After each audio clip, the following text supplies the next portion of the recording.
ಇಷ್ಟೇ ನಿಯಂಬಡಿ ಔಷಧಿಯಲ್ಲಿ ಒಂದು ಕಲಾ ಸಂಘ ಓಪನ್ ಮಾಡಿದ್ದೀವಿ. ಒಂದು 2 ವರ್ಷ ಆಯಿತು ಕಲಾ ಸಂಘ ಓಪನ್ ಮಾಡಿ. ಕಲಾ ಸಂಘದಲ್ಲಿ ಒಂದು ಕಲೆಯನ್ನು ಉಳಿಸೋದಕ್ಕೆ ಸಲುವಾಗಿ ಪೌರಾಣಿಕ ಆಗಲಿ ಸಾಮಾಜಿಕ ಆಗಲಿ ಯಾವುದೇ ಉಳಿಸೋದಕ್ಕೆ ಸಲುವಾಗಿ ನಾವೆಲ್ಲ ಒಂದು ಸದಸ್ಯರೆಲ್ಲ ಒಂದು ಸಂಘ ಕಟ್ಟಿಕೊಂಡು ಕಲೆಯನ್ನು ಬೆಳೆಸಬೇಕು ಅನ್ನೋ ಉದ್ದೇಶದಿಂದ ನಾವು ಪ್ರಾರಂಭ ಮಾಡಿದ್ದೀವಿ. ಸರ್, ನನ್ನ ಹೆಸರು ಚಿಕ್ಕಸಿದ್ದಯ್ಯ ಅಂತ, ಟ್ರಸ್ಟ್ನ ಕಾರ್ಯದರ್ಶಿ. ನಮ್ಮ ಜಿಲ್ಲಾ ಪತ್ರಕರ್ತರ ಸಂಘದ ಅಧ್ಯಕ್ಷರಾದಂಥ ನವೀನ್ ಕುಮಾರ್ ಅವರು. ಉದ್ದೇಶ ಇಷ್ಟೇ, ನಮ್ಮಲ್ಲಿ ಗ್ರಾಮೀಣ ಪ್ರದೇಶದಲ್ಲಿ ಆಗಲಿ ಎಲ್ಲೇ ಆಗಲಿ ಈಗ ಕಲೆ ಅನ್ನೋದು ಬೆಳೆಸಿ ಹೋಗ್ತಾ ಇದೆ.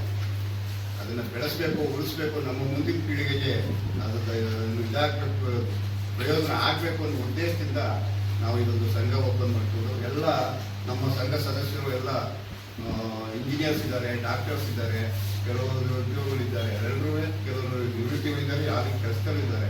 ಅವರೆಲ್ಲರೂ ಮೆಂಬರ್ ಆಗಿ ಇವತ್ತೊಂದು ನಾಟಕನ ರಾಜಸ್ವ ಯಾಗ ಎಂಬ ನಾಟಕನ 28/6/25 ಶನಿವಾರ ಈ ನಮ್ಮ ಕಲಾಮಂದಿರದಲ್ಲಿ ಪ್ರದರ್ಶನ ಮಾಡ್ತಾ ಇದ್ದೀವಿ.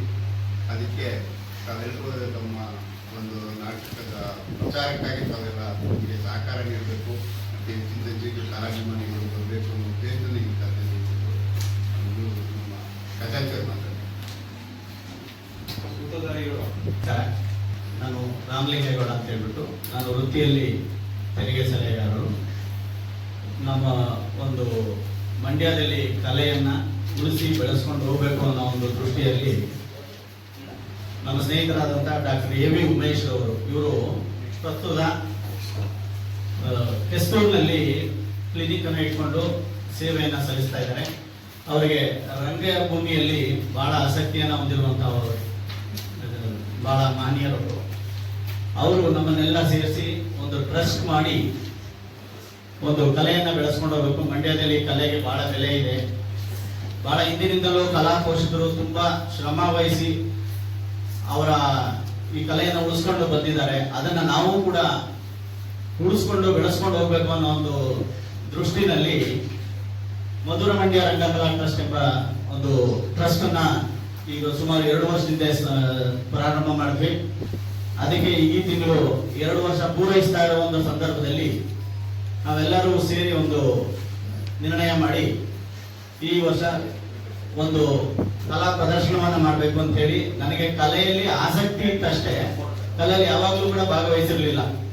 ನಮ್ಮ ಅಧ್ಯಕ್ಷರು ಇಲ್ಲ ನೀವು ಕೂಡ ಭಾಗವಹಿಸಬೇಕು ಅಂತ ಹೇಳಿ ನಮ್ಮನ್ನೆಲ್ಲ ಇಲ್ಲಿ ಒಂದು ಸುಮಾರು 3 ತಿಂಗಳಿಂದ ಈ ಕಲೆಯಲ್ಲಿ ರಾಜಸೂಯ ಯಾಗ ಎಂಬ ಪೌರಾಣಿಕ ನಾಟಕವನ್ನ ನಾವೆಲ್ಲರೂ ಪ್ರಾಕ್ಟೀಸ್ ಮಾಡೋಣ ಅಂತ ಹೇಳಿ ಪ್ರಾಕ್ಟೀಸ್ ಮಾಡಿಕೊಂಡು ಈಗ ಇದೇ ತಿಂಗಳು 28/6/2025 ಶನಿವಾರ ಬೆಳಗ್ಗೆ 10:30 ಗಂಟೆಗೆ ಶ್ರೀ ನಾಲ್ವಡಿ ಕೃಷ್ಣರಾಜ ಒಡೆಯರ್ ಕಲಾಮಂದಿರ ಮಂಡ್ಯ ಇಲ್ಲಿ ನಾವು ಪ್ರದರ್ಶನವನ್ನು ಏರ್ಪಡಿಸಿದ್ದೇವೆ. ಈ ಒಂದು ನಾಟಕದ ವಿಶೇಷತೆ ಏನು ಅಂದ್ರೆ, ಇದುವರೆಗೂ ಕುರುಕ್ಷೇತ್ರ, ರಾಮಾಯಣ, ಮಹಾಭಾರತ ಅವುಗಳನ್ನ ನಮ್ಮ ಕಲಾಮಂದಿರದಲ್ಲಿ ಪ್ರದರ್ಶನ ಮಾಡ್ತಾ ಬಂದಿದ್ರು. ಆದ್ರೆ ಇದೊಂದು ವಿನೂತನ ಪ್ರಯೋಗ. ಬಟ್ ಈಗಾಗಲೇ ಇದು ನಮ್ಗೆಲ್ಲರಿಗೂ ಗೊತ್ತಿರೋ ಹಾಗೆ ಇದು ನಮ್ಮ ರಾಮಾಯಣ ಮಹಾಭಾರತದಲ್ಲಿ ಇರುವಂತಹ ಒಂದಿದ್ದಾನೆ. ಆ ಒಂದು ಪ್ರಯೋಗವನ್ನ ಇದುವರೆಗೂ ಯಾರು ಮಾಡಿರಲಿಲ್ಲ ಮಂಡ್ಯದಲ್ಲಿ. ಬೇರೆ ಕಡೆ ಮಾಡಿದ್ರು, ಅದ್ರ ಬಗ್ಗೆ ನನಗೆ ಅಷ್ಟೊಂದು ಮಾಹಿತಿ ಇಲ್ಲ. ಅದನ್ನ ನಾವು ಮಾಡಬೇಕು ಅಂತ ಹೇಳಿ ತೀರ್ಮಾನ ಮಾಡಿಕೊಂಡು ಈ ದಿನ ಪ್ರೆಸ್ ಮೀಟ್ ಕರೆದು ಅದನ್ನ ತಾವು ಹೆಚ್ಚಿನ ಜನಕ್ಕೆ ತಲುಪಲಿ ಅಂತ ಅನ್ನೋ ಉದ್ದೇಶದಿಂದ ಅಷ್ಟೇ ನಾವು ಇದನ್ನ ಮಾಡ್ತಾ ಇರೋದು. ತಾವು ಹೆಚ್ಚಿನ ಸಂಖ್ಯೆಯಲ್ಲಿ ತಾವೆಲ್ಲರೂ ಕೂಡ ನಮಗೆ ಸಹಕಾರ ನೀಡಬೇಕು ಅಂತ ಈ ಸಂದರ್ಭದಲ್ಲಿ ಬೇಡ್ಕೊಳ್ತಾ ಇದ್ದೇನೆ. ಇಲ್ಲಿ ನಾವು ಇಲ್ಲಿರುವಂತ ಯಾರು ಕೂಡ ವೃತ್ತಿ ಕಲಾವಿದರಲ್ಲ. ಉದಾಹರಣೆಗೆ ಡಾಕ್ಟರ್ ಎ.ವಿ. ಉಮೇಶ್ ಅವರು ಡಾಕ್ಟರ್ ಆಗಿದ್ದಾರೆ. ನಾನು ಖಜಾಂಚಿ ಆಗಿದ್ದೀನಿ, ಇಲ್ಲಿ ಲೆಕ್ಕ ಪರಿಶೋಧಕ. ನಮ್ಮ ಬಿ ಚಿಕ್ಕಸಿದ್ದಯ್ಯನವರು ಅವರು ಕೂಡ ನಿವೃತ್ತ ಲೆಕ್ಕ ಪರಿಶೋಧಕರು, PWD ಮಂಡ್ಯ ಇದರಲ್ಲಿ ಇದ್ದವರು, ಇದರಲ್ಲಿ ಕಾರ್ಯದರ್ಶಿಯಾಗಿ ಕೆಲಸ ನಿರ್ವಹಿಸುತ್ತಿದ್ದಾರೆ. ಬಸವಲಿಂಗಾಚಾರ್ ಅಂತ ಅಂದ್ಬಿಟ್ಟು ಅವರು ಕೀರ್ತಿ ಗ್ಲಾಸ್ ವರ್ಕ್ಸ್ ಅಂತ ಅವರು ಕೂಡ ವೃತ್ತಿ ಇರೋರು, ಇವರು ಬಂದಿದ್ದಾರೆ. ಎ.ವಿ. ರಘು ಅಂತ ಅಂದ್ಬಿಟ್ಟು ಅವರು ಡಾಕ್ಟರ್ ಉಮೇಶ್ ಅವರ ಅಣ್ಣ, ಅವರು ಫಾರ್ಮಸಿ ಅಧಿಕಾರಿ ಬಿಮ್ಸ್ ಮಂಡ್ಯ, ಇಲ್ಲಿ ಅವರನ್ನು ಕೂಡ ಇದ್ದಾರೆ. ಇಷ್ಟು ಜನ ಎಲ್ಲ ಸೇರ್ಕೊಂಡು ನಾವು ಒಂದು ಟ್ರಸ್ಟ್ ಅನ್ನು ಮಾಡಿ. ಚೇತನ್ ಅವರು ಅಂತ ಅವರು ಸಾಫ್ಟ್ವೇರ್ ಇಂಜಿನಿಯರ್, ಸಂದೀಪ್ ಅಂತ ಅವರು ಮ್ಯಾನೇಜರ್ ಆಗಿದ್ದಾರೆ ಸಾಫ್ಟ್ವೇರ್ ಇದರಲ್ಲಿ. ನೆಕ್ಸ್ಟ್ ಸುಧೀರ್ ಅಂತ ಅಂದ್ಬಿಟ್ಟು ಅವರು ಕೂಡ ಸಾಫ್ಟ್ವೇರ್ ಇಂಜಿನಿಯರ್. ಇವರೆಲ್ಲರೂ ಸೇರ್ಕೊಂಡು ಮತ್ತೆ ಅದರೊಳಗೆ ಇನ್ನೊಂದು ವಿಶೇಷ ಅಂತ ಅಂದ್ರೆ ನಮ್ಮ ಎ ಬಿ ರಘು ಅಂತ ಹೇಳಿದ್ನಲ್ಲ ಅವಾಗಲೇ, ಅವರ ಮಗ ಇಂಡಿಯನ್ ಇನ್ಸ್ಟಿಟ್ಯೂಟ್ ಆಫ್ ಟೆಕ್ನಾಲಜಿ ಪಾಟ್ನಾದಲ್ಲಿ ಅವರು ಈ 3ನೇ ವರ್ಷದಲ್ಲಿ ಅವನು ಸ್ಟಡಿ ಮಾಡ್ತಾ ಇದ್ದಾನೆ.